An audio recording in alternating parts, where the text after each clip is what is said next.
The following contains themes of suicidal ideation and self-harm and may not be suitable for all listeners. Please be advised. She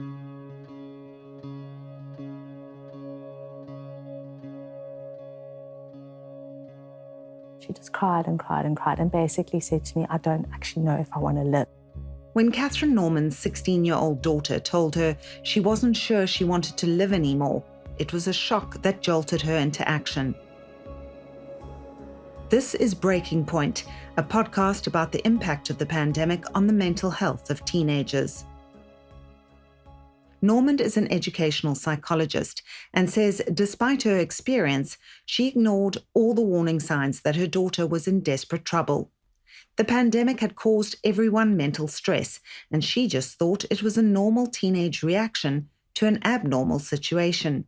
Honestly, I didn't notice anything. I thought it's just normal teenage stuff. And actually, when I think about it, my biggest mistake was not really sitting down and going, what's going on? It was just almost negating the feeling and saying, everybody's miserable, everybody's had a hard time, nobody really likes school at the moment, and just pull yourself together and get on with it. That was my message the whole time. It took the school counsellor calling Catherine to discuss her daughter for her to finally realise just how serious the situation was. I'm so aware of how privileged we are because not every school, not every child is fortunate to have access to that kind of skill within their school. And she just said to me, I'm very, very worried about your daughter. And my mind was blown. I was like, I work from home. I fetch them every day. I'm with my kids all the time. What she didn't realise was that would be a turning point in getting her daughter the help she needed. Anyway, I got into the car with her. She wasn't in the meeting. I think she was actually in the sick room. And I just said to her, what's going on? And she just cried and cried and cried and basically said to me, I don't actually know if I want to live. Fortunately for me, I work in this field, so I have connections. So I just made phone calls and found a psychiatrist who could help us immediately, who saw her immediately. When I look back, our blessing was that we were able to act really quickly. After a few weeks of treatment, her daughter asked if she could be admitted to a mental health clinic. Catherine was at first reluctant to go the hospital route. That was the last thing I wanted. But I spoke to the psychiatrist and he actually said, look, if she's asking for it, then, and we can get her space, then that's a really good option. I didn't feel like it was a good option at the time. But I spoke to the psychiatrist and I spoke to the psychologist, and actually we realized that, weekly therapy, even bi-weekly therapy and medication wasn't enough to shift her, help her kind of get out of the really dark space she was in. She was lucky enough to get into a place quite close, and she was there for 2 weeks, and it was, honestly, I think the best thing that has ever happened to her. And because of COVID, we weren't even allowed in. She went through a process of intensive individual therapy, group therapy, occupational therapy, which sounds a bit odd for that age, but they really teach them life skills. So she came out and she definitely wasn't back to her normal self. And as a family, certainly myself and my husband were quite anxious about keeping an eye on her and making sure that she was taking her medication. And I suppose it's been 4 months, maybe 5 months now, and I feel like she's back to normal. It's extraordinary. Her daughter is still on antidepressants and has come a long way since that day she confessed she wasn't sure if she wanted to live. Catherine regrets not taking the warning signs seriously earlier. She was in her room a lot. She landed up watching more and more kind of movies and stuff. There was no joy, there was no spark, there was no interest, no sharing of information. She was in her bedroom a lot more than she would have been. And there was a lot more of me needing to call her out, please come and eat, come and sit at the table. Psychiatrist Dr. Tamara Moreski says it's sometimes tricky to discern what is normal behaviour and what isn't. in my personal opinion, is not to wait until things get to a point where it feels like a blatant red flag. When you see a young person functioning differently to how they normally would function, and the big areas you're looking for are how are they engaging with their peers? How interested are they in engaging with peers? Are they engaging in their family system the way that they have usually engaged, or are they wanting to become more isolative? And that's obviously challenging because there's some normative behavior with teenagers where they do want to sort of spend less time with the broader family and more time with peers. And so one has to be somewhat discerning, but you're also looking for that particular behavior clustered with other things. Perhaps there's a change in academic performance or even interest in doing things that they previously enjoyed doing. So I think the important word to focus on is change. When you notice a significant change, which doesn't feel like a developmentally normative or expectable change and is taking a child backwards rather than forwards, that would be worrisome to me. And I think having a low threshold for seeking support is probably a better idea because, of course, if you pick something up early, it doesn't take so much to spin things around and to help a young person back towards a position of health and thriving. Catherine was able to get help for her daughter because she had contacts that she could call immediately. Moreski says psychologists and psychiatrists often have long waiting lists, and with the increase in demand, it can mean a 3-month wait. But she says parents do have other options. It is an extremely difficult situation because the resources, the clinicians that are available to and specialized in working with children, they just aren't enough. And I think that in the public health system, there are even fewer clinicians that can provide the health. So it really is a public health issue that I think we're facing across the board. But having said that, I think that for parents to be tuned in to how their child is doing and have open lines of communication where they're able to ask and check in and allow the child a space to honestly express their feelings and what they're experiencing. If parents see there is a need for professional help but can't get an appointment with a psychiatrist immediately, Moreski says consulting a GP is a good interim measure. She says medications can be very effective, but therapy and learning resilience are just as important. But the real work is most often done in therapy. That often is where one is able to try and understand what has driven a child into a place of dysregulation towards the mental illness. And if one can then help upskill them or give them better coping mechanisms and really try and find ways to prevent future mental illness. The pandemic has forced us into living a life in isolation, and the lockdowns in particular were difficult for most teens. Human beings are not designed to be isolated. And the difficulty with mental illness, extreme mental illness, is often that as a symptom of the illness, people start to isolate themselves. They draw away from the people that they love and care about. Their moods and their thinking becomes disordered, so they often start having difficulty interpersonally. And other people draw away from them because they find them difficult. So this cycle of isolation is a problem. And breaking that cycle of isolation is definitely the most important step in all of it. Psychologist Mark Delaray says the pandemic has seen an increase in teenagers requiring admission to clinics. And suicide attempts have also been on the increase. It's quite scary. We don't see them here in terms of admission, but if you talk to the psychiatrists who work with children and adolescent psychiatrists, they are seeing as young as 8, 9, 10-year-olds attempting suicide and not really fully understanding what they're doing, obviously. But it's actually getting much younger, and the frequency of these things is increasing, these attempts. He says it's important to be present in your child's life and pick up the warning signs before it's too late. Kids will say certain things. It doesn't mean automatically they are suicidal, but they're talking about, I wish I wasn't around. This is so tough. I hate this. I don't want to be around here anymore. That's not an automatic sign they are suicidal. That's where we're starting to talk about people feeling, or kids feeling overstressed and helpless in a sense. So I think it's in the language, if you are present, and then big shifts in behavior. That's the most obvious things to look for. I wouldn't advise necessarily to go and tell them, show me your arms and show me your legs. Let me see if then you're already creating or you're increasing that barrier between the two of you. And spending time together as a family is important.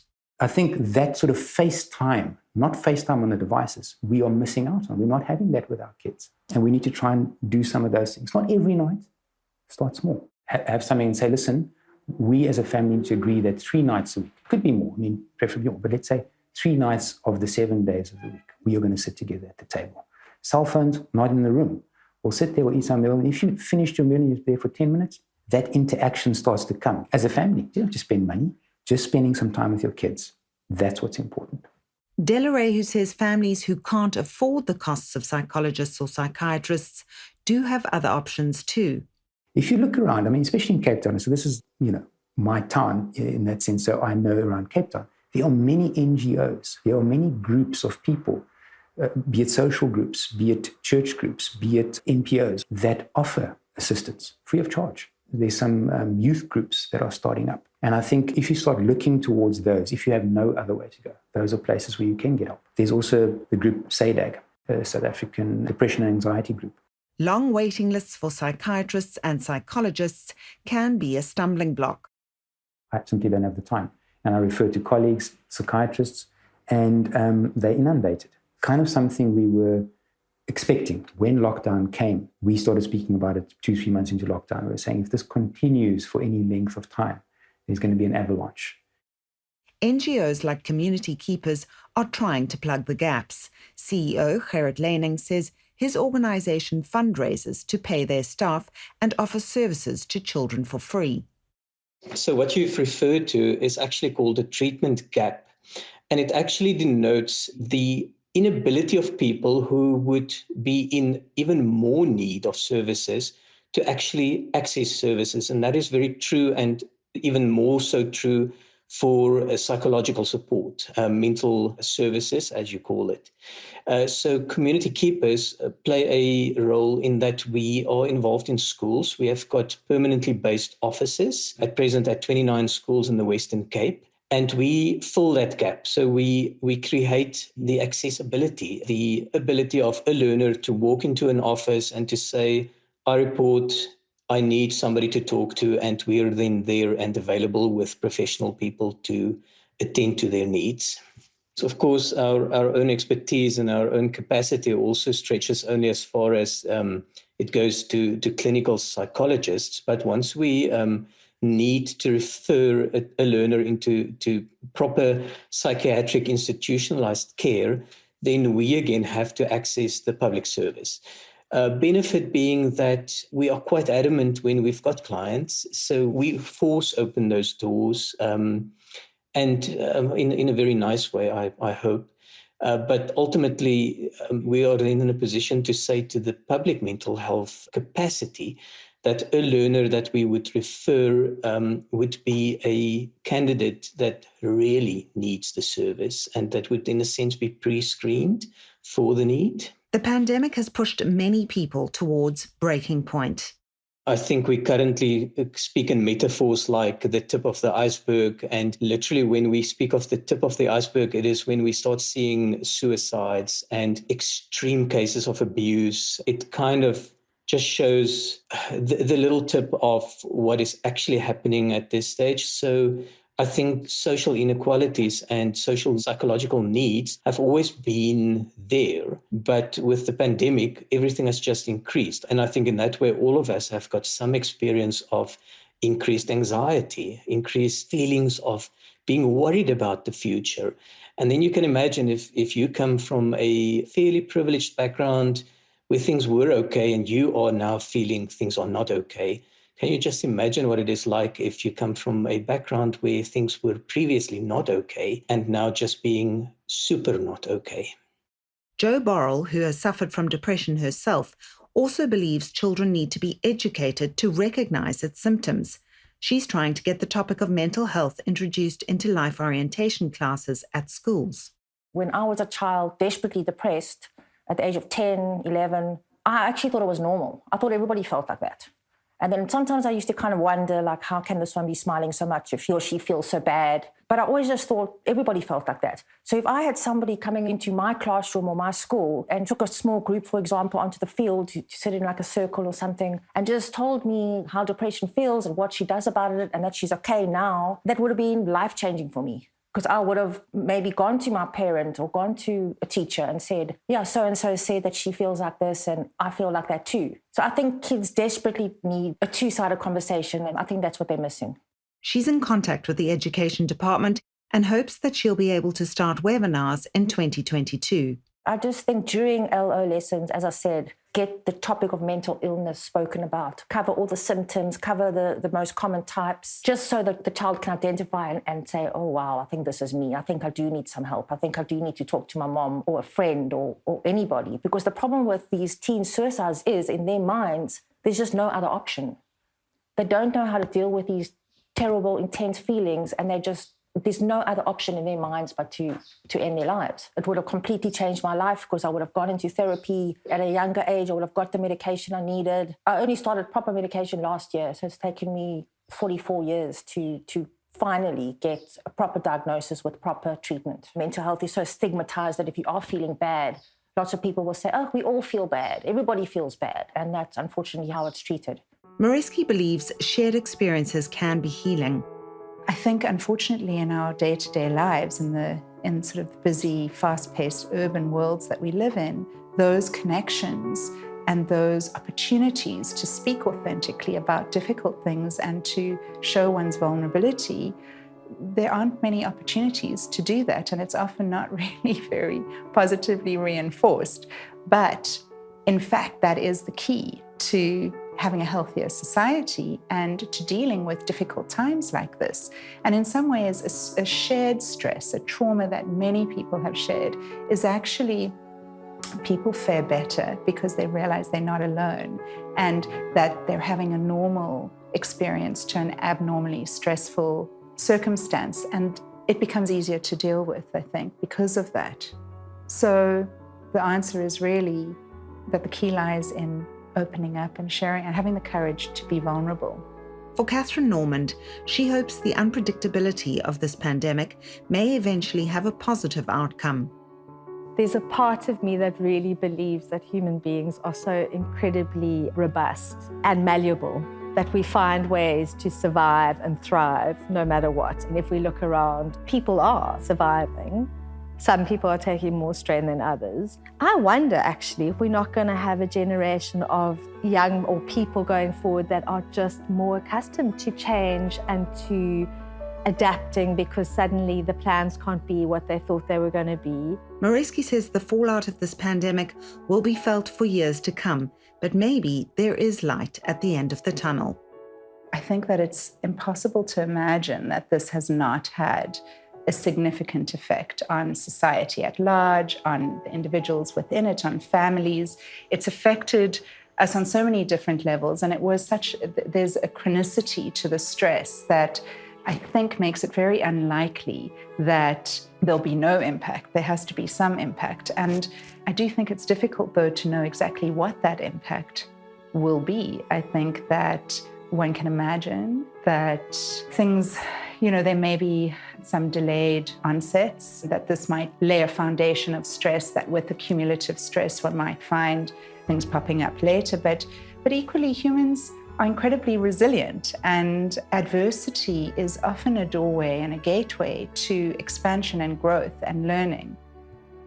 If you or anyone close to you is struggling with mental health issues, please contact the South African Depression and Anxiety Group on 0800 456 789. This episode was produced by me, Catherine Rice, for News 24. In-studio recording and editing by Greg Kokoveos. Field recording by Bertram Malchus. Music courtesy of Getty Images and Epidemic Sound. Multimedia editors Charlene Root and Nokotula Maniati. News 24 Editor-in-Chief Adrian Basson. For other News 24 podcasts, visit our multimedia page where you can find The Ingalot Story, A Miscarriage of Justice, and My Only Story, Back to School. For more exclusive content, subscribe to news24.com.